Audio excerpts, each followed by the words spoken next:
Hello, Texas. We're thrilled to be here. You know, when I was governor, I always used to refer to South Carolina as mini Texas because we love our freedom. And you know, it has been almost a year since I announced I was running for president. We had 14 people in the race. I defeated a dozen of the fellas. I just have one more fella I gotta catch up to.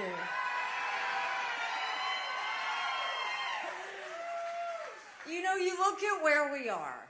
These are really interesting times in our country. You don't have to turn on the news to see how tough it is. We're $34 trillion in debt. We are becoming $1 trillion more in debt every 100 days. You go and you look at all of that spending and all of the debt that we have. We are now spending more in interest than we are our defense budget. You know who's paying attention to that? Russia, China, and Iran. And I would love to tell you that Joe Biden did that to us. And he sent us down this roller coaster of socialism that's dangerous and has to stop. But I have always spoken in hard truths, and I'm going to do that with you today. Donald Trump and our Republicans did that to us too. You go back and look at that $2.2 trillion COVID stimulus bill that they passed with no accountability, that expanded welfare, that's now left us with 80 million Americans on Medicaid, 42 million Americans on food stamps. That's a third of our country. And did Republicans try and make it right? Nope. They doubled down and opened up pet projects and earmarks for the first time in 10 years, pushing through 7,000 of them last year. In the 2024 appropriations budget, Republicans put in $7.4 billion worth of pet projects. Democrats put in $2.8 billion. Now you tell me who the big spenders are. All while 1 in 6 American families can't afford their utility bill. 60% of Americans are living paycheck to paycheck. 50% of American families can't afford diapers. Something's got to give. Don't you think it's finally time we had an accountant in the White House?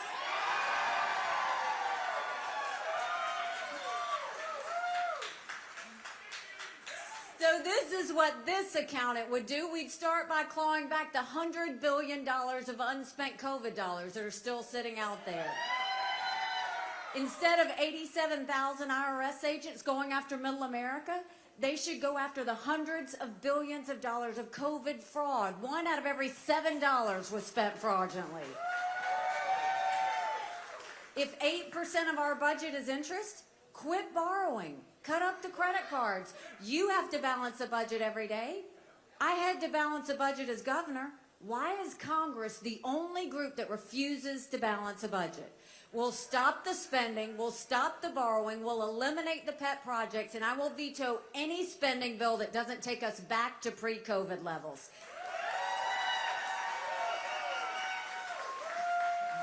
That will save us trillions. And then we're going to take as many federal programs as we can and send them down to the states. That will dramatically reduce the size of the federal government, but it will empower people on the ground. Think education, think healthcare, think welfare, think mental health.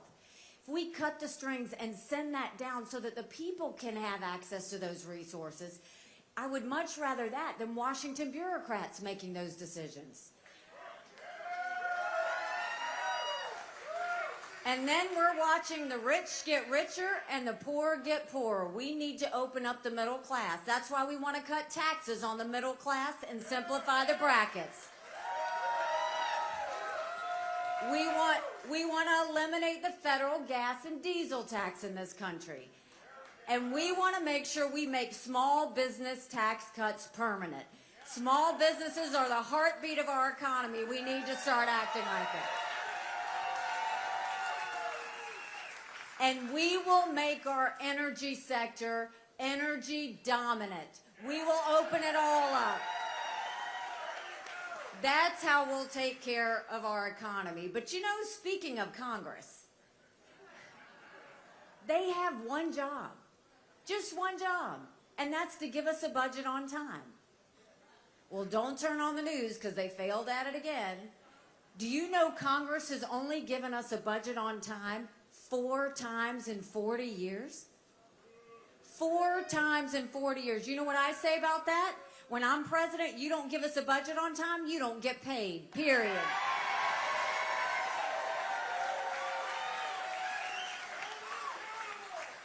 Don't you think it's finally time we had term limits in Washington, D.C.? Don't you think we need to have mental competency tests for anyone over the age of 75?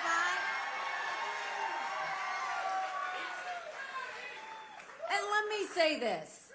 I'm not being disrespectful when I say that. We all know people who are over 75 that can run circles around us. And then we know Joe Biden. Congress has become the most privileged nursing home in the country. It's true.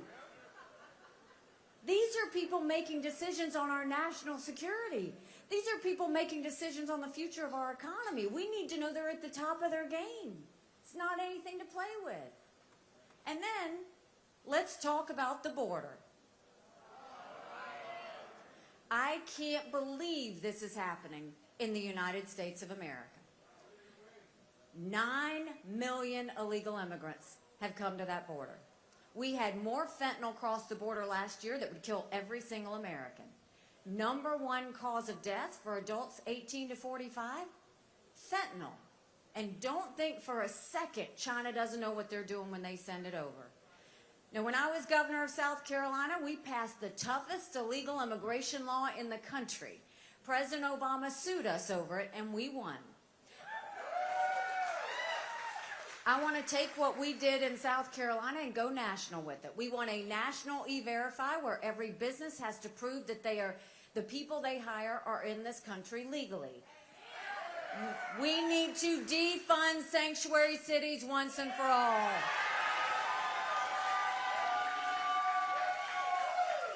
We need to put 25,000 Border Patrol and ICE agents on the ground and let them do their job. We'll go back to the Remain in Mexico policy so that no one steps foot on U.S. soil. And instead of catch and release, we'll go to catch and deport. That is how we will stop what happens on the border. But you know, Congress had a bill a couple of weeks ago on the border.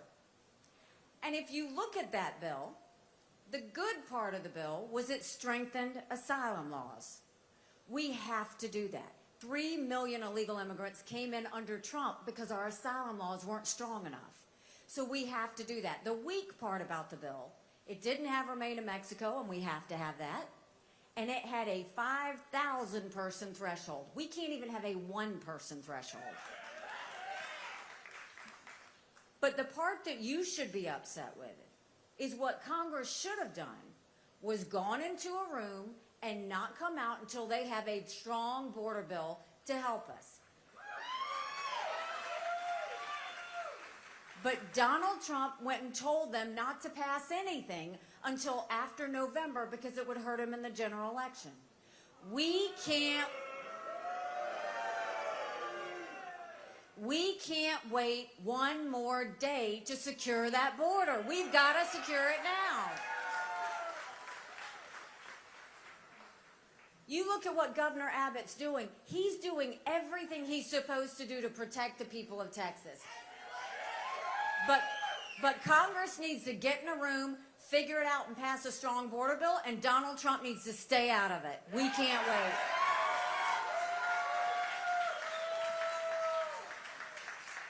And then, you know, I grew up in rural South Carolina, and my parents always taught me, you take care of those who take care of you. But I'm going to ask you if we're taking care of those who take care of us. Right now in America, over 35,000 of our veterans are homeless. 1 in 3 suffers from PTSD or thoughts of suicide. We lose 22 heroes a day to suicide. If a veteran needs a doctor's appointment at the VA, on average, it takes 29 days. Why 29 days? Because on the 30th day, they can go to the doctor or hospital of their choice. So midway through the 29 days, they get a call to reschedule, and the clock starts all over again. It is shameful how we treat our veterans. Now, I'm the proud wife of a combat veteran who served in Afghanistan.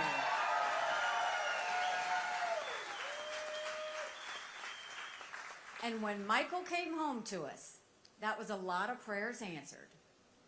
But that was the easy part. When we got home, life got hard. Michael couldn't hear loud noises. He couldn't be in crowds. Life had passed him by for the year that he was gone, and the transition was tough. We can't just love our men and women when they're gone. We got to love them when they come back home, too. Let's do better than just a 2-week transition. Let's take care of them for the long haul. That's why we need to have telehealth, so they get the mental health care they need right when they need it. We should let them go to the doctor or hospital of their choice. They've earned that right.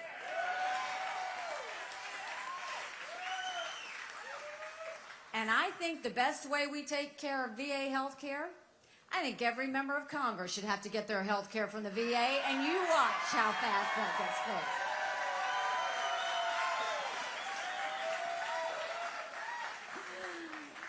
It'll be the best health care you've ever seen, guaranteed. And speaking of military, let's talk about national security. The world is on fire, literally. You've got a war in Europe. You've got a war in the Middle East. You've got North Korea testing intercontinental ballistic missiles capable of hitting the U.S.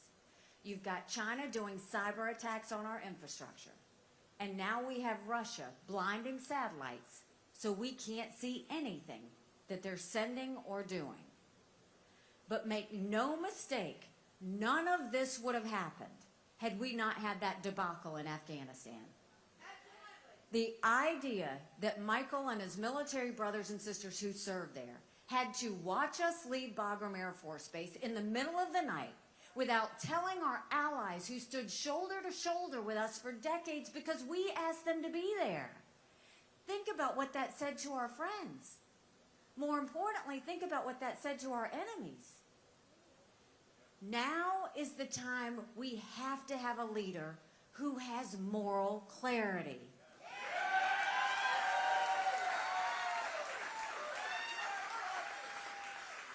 We need someone who knows the difference between right and wrong, between good and bad.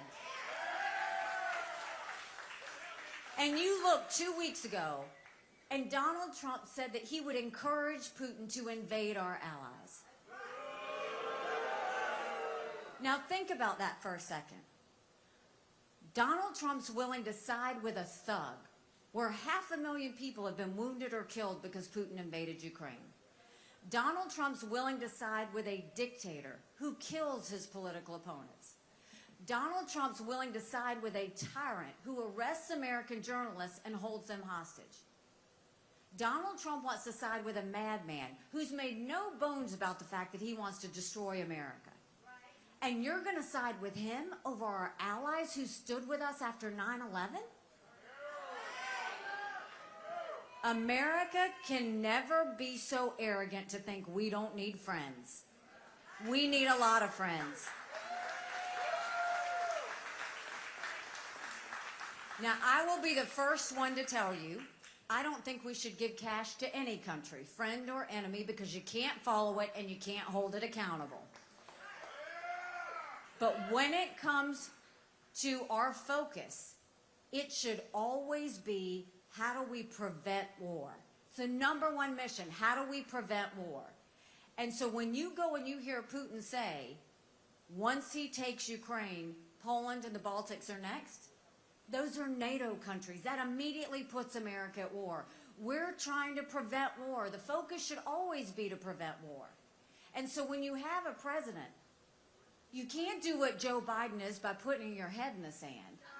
And you can't do what Donald Trump is by getting weak in the knees with Putin.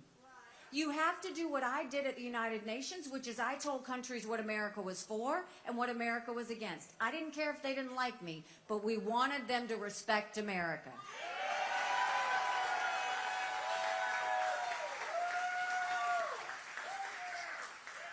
Look, we know what we need to do on national security. We know what we need to do on domestic policy. Now let's talk about what you need to do tomorrow. We have literally been in 10 states in the past week. We are anywhere and everywhere trying to let people know what their choice is tomorrow. And the choice comes down to this. We can either have more of the same, or we can go in a new direction. More of the same is not just Joe Biden. More of the same is Donald Trump. But let me tell you why this matters to me. First, you should know this is not personal for me. I voted for Donald Trump twice. I was proud to serve America in his administration. But chaos follows him. And we can't be a country in disarray and a world on fire and go through 4 more years of chaos. We won't survive it. But look at the last couple of months. They said that we were going to be down 30, 35 points in the polls in New Hampshire, and we ended up getting 43% of the vote.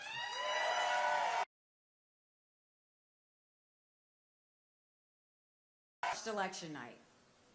But Trump was completely unhinged. He went off about revenge, and my dress, by the way. Then the next day he said anyone who supports her is barred permanently from MAGA.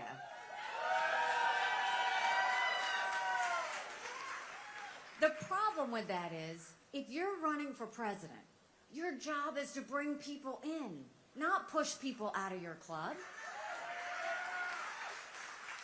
Then the next day he tries to get the RNC to name him the presumptive nominee. Now, we don't anoint kings in America. We have elections.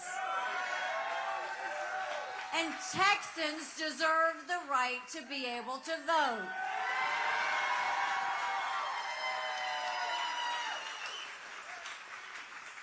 And then he had a couple of court cases where he had some judgments against him, and he went on about being a victim.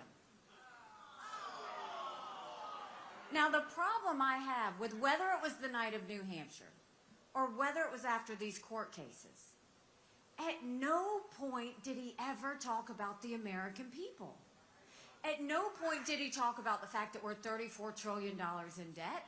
At no point did he talk about the fact that only 31% of 8th graders in our country are proficient in reading.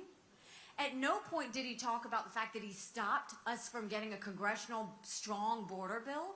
At no point did he talk about the fact that there were lawlessness in our cities. And at no point did he talk about the wars around the world. All he did was talk about himself.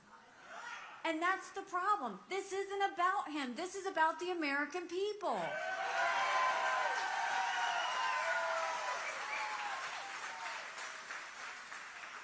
And you will see, I will always fight for every freedom for you to have. And you look, there was a court case, the Supreme Court ruled today that Donald Trump could stay on the ballot. And no, I think that was important. We don't ever want some elected official in a state or anybody else saying who can and can't be on a ballot. This is America. This is America. Look, I'll defeat Donald Trump fair and square, but I want him on that ballot.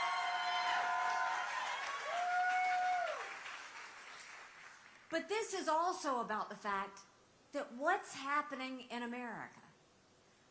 Because at no point is anybody, Joe Biden or Donald Trump, talking about our debt, talking about the wasteful spending, talking about how taxpayer dollars are being abused.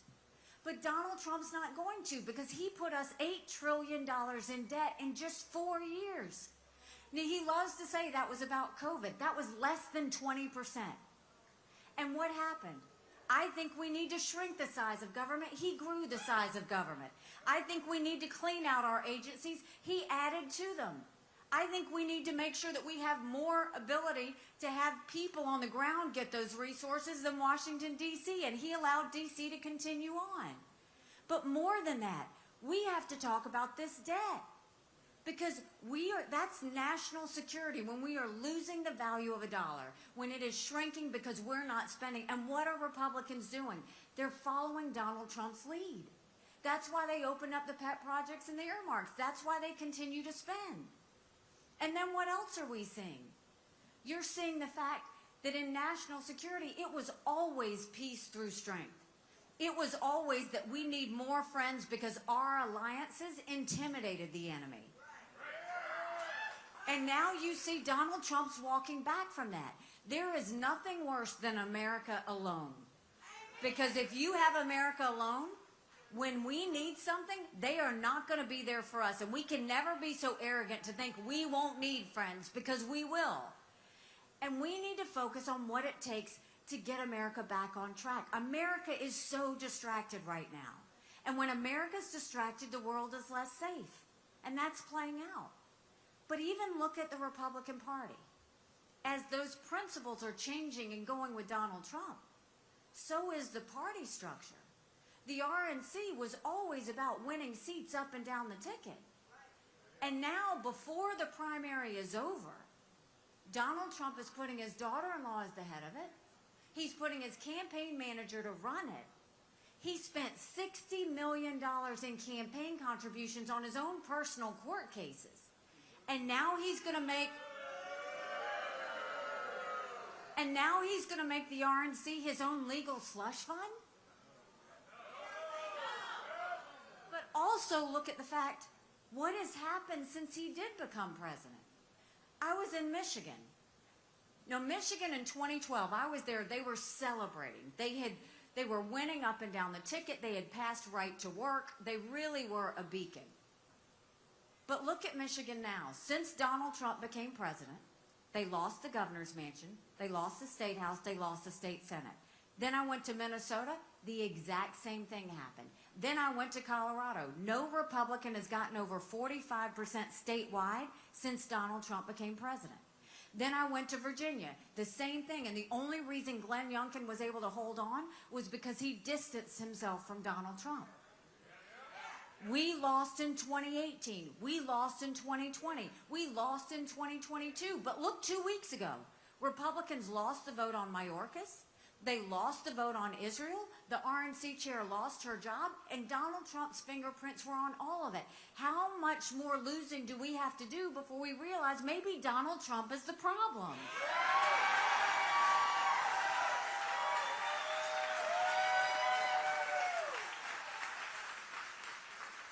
And don't take my word for it. Look at the polls. In any one of the polls that are out there, he squeaks by. In all those same polls, I defeat Joe Biden by up to 18 points.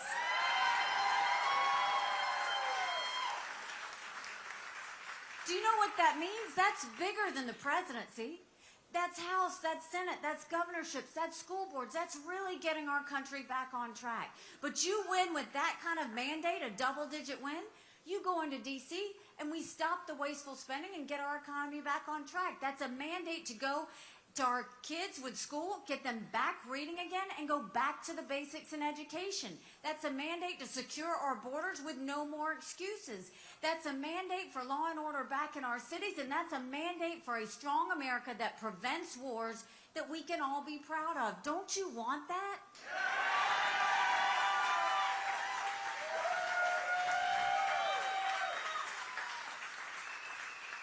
Because we could have that. But in order to have that, it's going to take a lot of courage.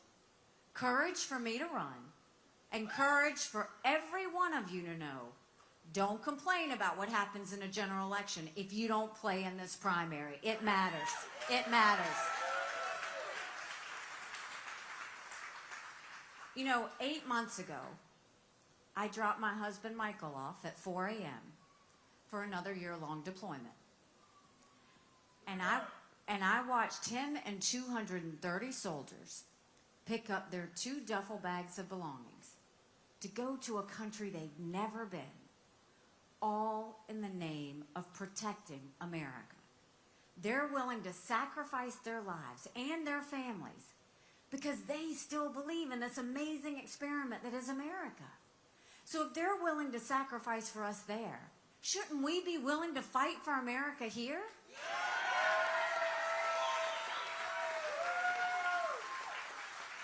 Because we have a country to save. But I'll say this, I'm not doing this for me. Clearly, I think I've made my point. I'm not doing this to be vice president. I'm not doing this for a political career. If that was the case, I'd been out a long time ago. I'm doing this for my kids. I'm doing this for your kids and your grandkids.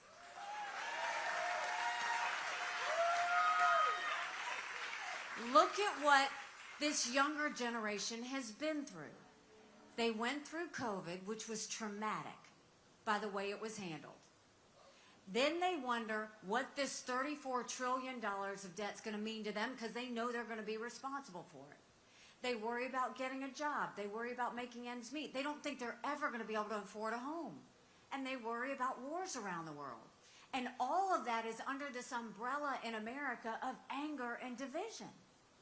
And then we want to know why there's so much stress, anxiety, and depression out there?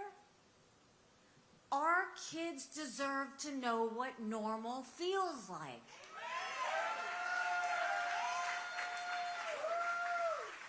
Under Joe Biden, it is not normal to have millions of illegal immigrants coming across the border and nobody stopping them.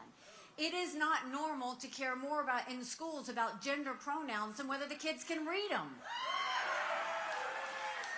It's not normal to go and have these wars around the world. But under Donald Trump, it's not normal to side with a dictator over our allies. Under Donald Trump, it's not normal to mock the members of the military. It's not normal to spend campaign contributions on your personal court cases. And it's not normal to have Joe Biden call his opponents fascists and Donald Trump call his opponents vermin. None of that is normal.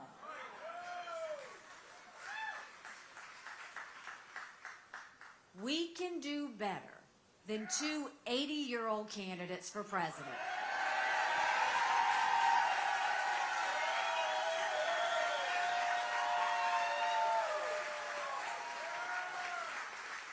It is time for a new generational leader who can leave the negativity and the baggage behind and get to work for the American people.